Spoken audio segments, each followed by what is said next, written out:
the few times I've been in LA, Yeah. you can just kind of see it.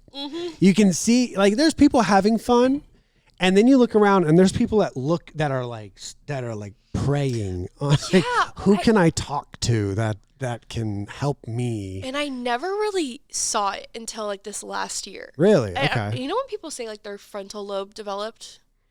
Yeah. I think that happened to me this year. Like I like see things so differently, where it's like I was always like, no, everyone's so nice. Everyone like they're like really, all of these things, until this year I'm like, oh wow, like these people really just like didn't treat me that nicely, or like use me when it was convenient for them, and then will ignore you, or take advantage of your kindness and things like that. So I was like, oh shit, like that's like, it was a real wake up call. And I think that's like also a big part of moving here, was like, I was so like, no, they're really nice people everywhere. Like they're, but people are very self-serving, which I understand, but it's hard because I don't want to live my life in that way. So it's like, you don't want to be like, you like looking over your shoulder, like what are your real intentions? Right. And, yeah. So it's definitely like something you learn, I think, as you get older, because I was like, oh shoot. Like, you kind of, I guess lucky in a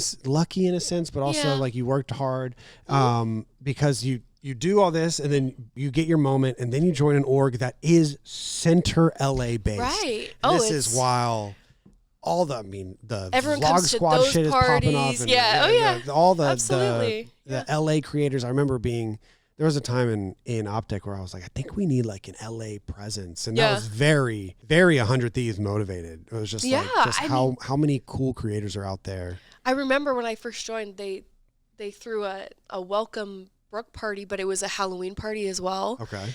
And it was at the very, very first Content House. I didn't even live there yet. And I just remember it was like, it was shoulder to shoulder with all of these like crazy LA people. And I was like, oh my God. And like, even like seeing like Jordan Fisher at the time. Oh yeah.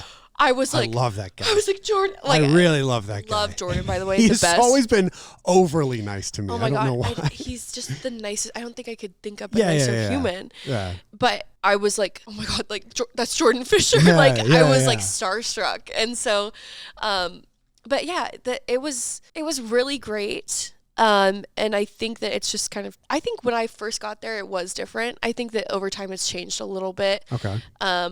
I think a lot of people are like really trying to make it, and like instead of just like enjoying like, wow, what a great life that we have, and like we're so honored to like be able to do all this stuff. It's like it's a networking, I need to do this, I need to, instead of just like I was listening to The Yard, and they were talking about going to a 100 Thieves house, and they were like, or a 100 Thieves party, and they were like, it's a networking party. They're like, Jack. The first thing that Jack said to me is, why don't you follow me on Twitter? Like, I think I heard one of them said that, and I was like, oh God, that sounds very LA.